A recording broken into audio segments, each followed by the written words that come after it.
여러분, 야구 국제대회 하면 생각나는 것이 무엇이 있나요? 올림픽 야구? 아시안게임 야구? 아님 WBC? 전부 아닙니다. 올해 11월 9일부터 11월 24일까지 열리는 우리가 생각보다 많이 알지 못하는 국제대회 프리미어 1, 2에 대해서 이야기를 나눠보겠습니다. 프리미어 1, 2란 무엇일까요? 영어 사전에서 한번 찾아봤습니다. 세 가지 뜻이 있습니다. 1번은 형용사 최고의 제1회 라는 뜻이고요. 두 번째는 명사로 수상, 세 번째는 캐나다에서 주지사라고 합니다. 그런데 이 대회 이름으로 보았을 때는 형용사 최고의라는 뜻일 확률이 높습니다. 12는 무엇일까요? 바로 숫자 12입니다. 우리 고유에도 12간지가 있습니다. 다시 돌아와서 단어를 종합하면 최고의 12입니다. 여기서 감이 잡히시나요, 여러분들? 최고의 12팀에서 한 팀을 가르는 것이라고 우리가 유추할 수 있습니다. 10이라는 숫자는 여러분들 신비롭지 않습니까? 1년 하면 12달이고 예수님 제자가 12명 등등 10이라는 숫자는 어떻게 보면 좀 신비한 숫자인 것 같습니다. 프리미어 1, 2 대회는 WBSC 주최로 열리는 대회입니다.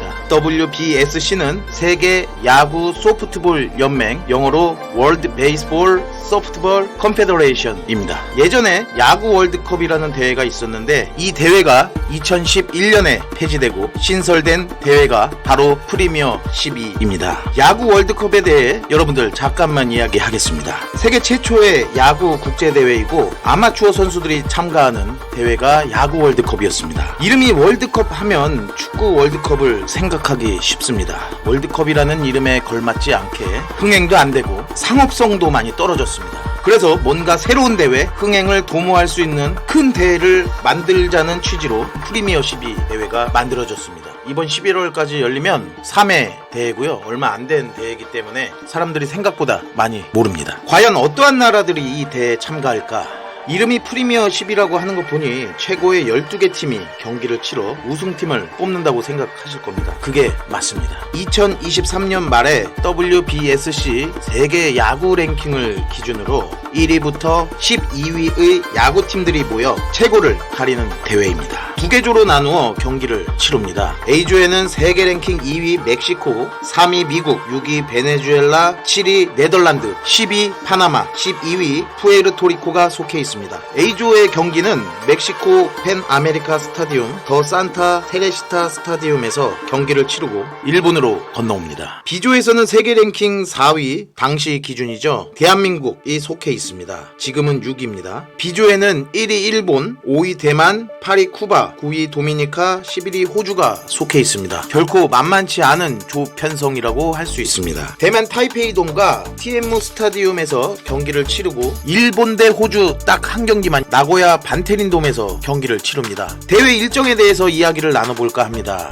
대회 기간은 11월 9일 토요일부터 11월 24일 일요일까지 23일 동안 대회가 진행됩니다. 첫 경기는 오프닝 라운드로 A조 경기죠. 멕시코 에스타디오 파나메리카노 과달라하에서 열립니다. A조 파나마 대 네덜란드의 경기를 시작으로 결승까지 포함하여 총 38경기입니다. 이번 대회 경기수가 38경기로 대회의 규모를 키우려고 하고 있습니다. 수익도 많이 낼 생각이지만 흥행이 될지는 사실 미지수입니다. 조금 특이한 점은 A조가 경기를 거의 다 마칠 때쯤 B조의 경기를 시작한다는 것이 조금은 특이합니다. 그 이유는 아마 슈퍼라운드를 도쿄에서 치르기 때문에 멕시코에서 어느 정도 마무리가 되면 일본으로 이동해서 적응하는 시간을 감안하여 일정을 짠 것 같습니다. A조 상위 1, 2개 팀이 슈퍼라운드에 진출합니다. 슈퍼라운드 첫 번째 경기는 11월 21일 목요일 A조 1위와 B조의 2위 팀 간의 경기를 시작으로 다 돌아가면서 맞붙고, 이게 끝나면 여기서 3위 팀과 4위 팀이 결어 3, 4위전을 진행하고 1, 2팀이 결어 우승국가를 결정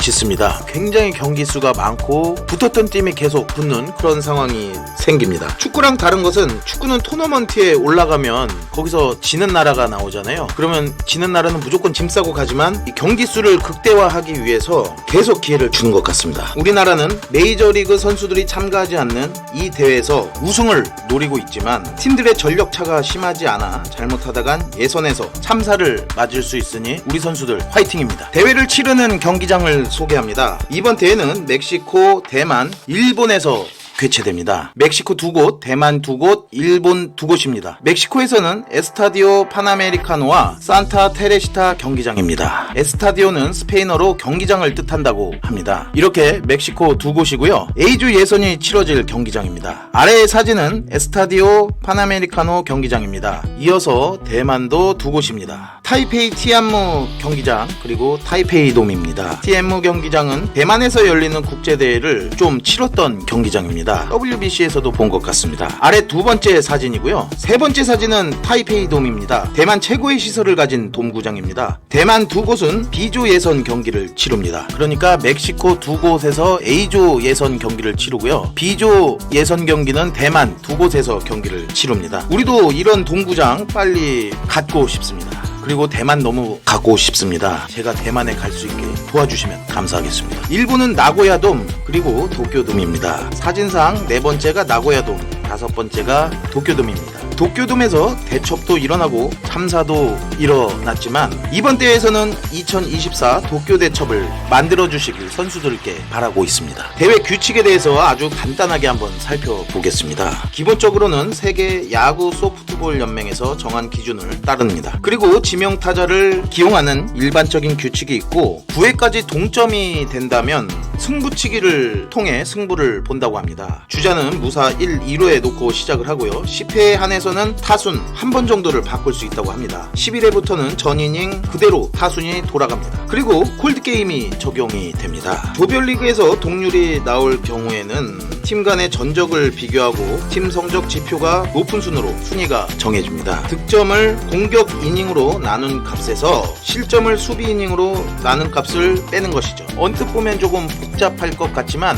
평균 이닝당 득점과 평균 이닝당 실점을 뺀 지표라고 보시면 되겠습니다. 그래도 여러분들 동률이 일어난다면 타율이 높은 순으로 순서를 정하고 그래도 또 동률이 일어난다면 동전 던지기로 순위를 정합니다. 와, 참 이게 이런 경우는 별로 없는 것 같은데 간혹 나오나봐요. 이렇게 동전 던지기 경우까지 나오는 거 보면 관전 포인트를 한번 홍살롱이 정리해봤습니다. 과연 대한민국 국가대표팀은 어디까지 올라갈 것인가? 세대 교체에 성공했다고 평가받는 대한민국 대표팀 과연 우승할 수 있을까요? 의구심이 사실 많이 들긴 합니다. 옆나라 일본이 사실 너무나 강력하고 대만, 멕시코, 미국은 말할 것도 없고요. 만만치 않은 팀이 즐비합니다. 그리고 LA 올림픽에서 야구가 다시 열리는데 이번 대회를 통해서 우리나라 야구가 LA 올림픽에서 메달 가능성이 있는지 확인하는 좋은 대회가 될 것입니다. 일본은 여전히 강력합니다. 바로 전대회 우승팀이고 적수가 없다고 현재 평가를 받고 있습니다. 그리고 일본 팀은 일본 프로야구 최고의 선수들이 모두 나와 안방에서 다시 한번 우승을 노리고 있습니다. 이번 대회는 경기 수가 총 38경기가 되고 크게 대회가 치러지기 때문에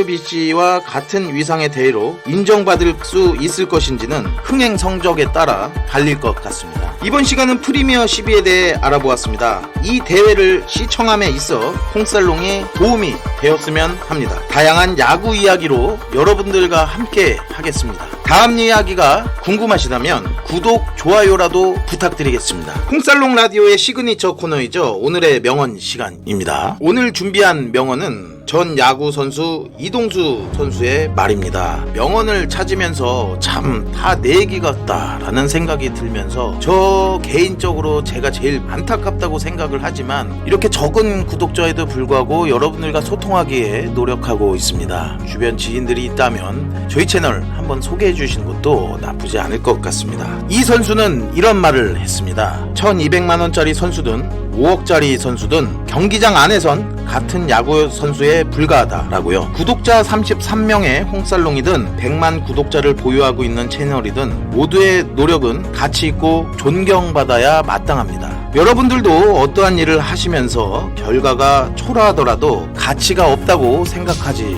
마십시오. 여러분의 역할에 집중하십시오. 노력은 존경받아야 마땅하고 인생에 충분한 가치 있는 행동입니다. 그러니 좌절하지 말고 계속 밀고 나가십시오. 그러다 보면 결과는 반드시 따라올 것입니다. 홍살롱 라디오 여기서 마칩니다. 시청해주셔서 감사합니다.